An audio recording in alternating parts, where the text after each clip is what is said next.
What's up YouTube, it's Sean here, back today to give you guys my long overdue review of the Air Jordan 1 Retro High OG in the Royal Toe colorway.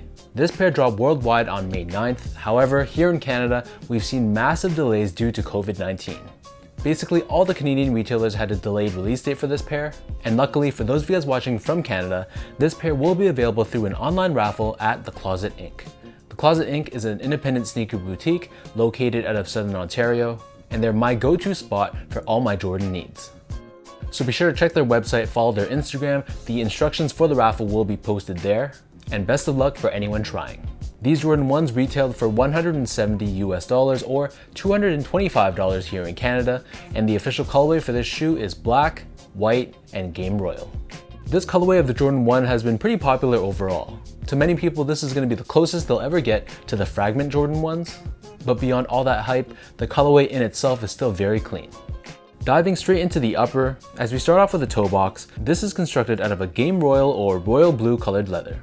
We have these perforations found throughout, which is common across all your Air Jordan 1s, and in terms of the quality of this leather, it's pretty much like your average Jordan 1 quality. It wasn't bad, but it wasn't anything premium either.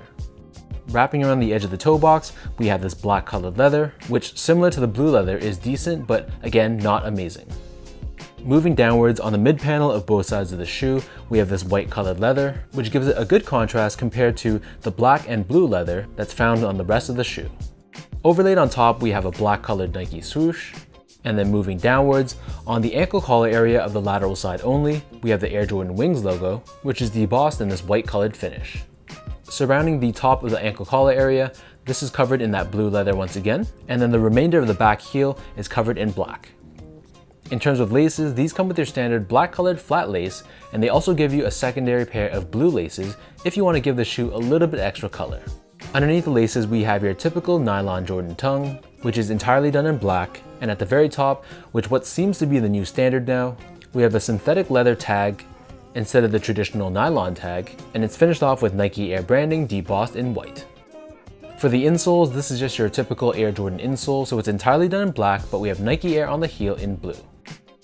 The upper of these Jordan 1s sits atop this all white colored midsole, and encapsulated underneath the heel but not visible to the eye, we do have Nike Air cushioning. Flipping the shoe over to the bottom, here we have your classic Jordan 1 outsole. So in this case, it's entirely done in this game royal color.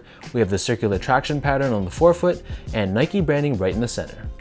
In terms of sizing, so these fit and feel exactly like all my other Air Jordan 1s, so for most people that means sticking true to size. If you have really wide feet, you could probably go a half size up, because sometimes I feel some discomfort right here, and because of that, sometimes I opt to go up to a 10.5. But really for the majority of people that I know, sticking true to size for Jordan 1s is usually the right call.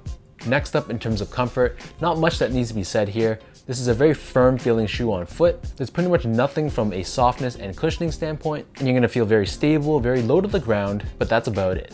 It'll be fine from an everyday casual use perspective, but don't expect anything super soft and comfortable.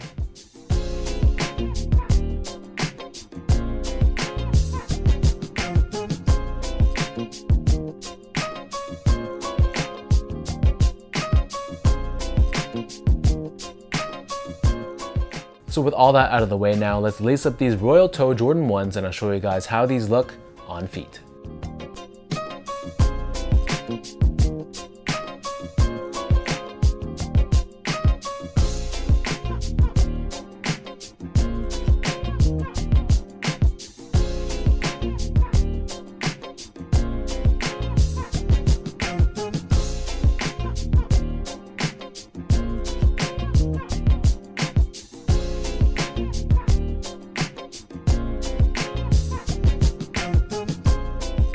Overall, this colorway is pretty clean and honestly, I can't be mad.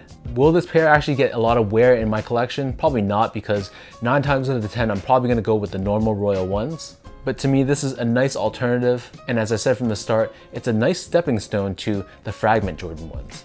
So let me know in the comment section down below how you guys feel about these Royal Toe Air Jordan 1s.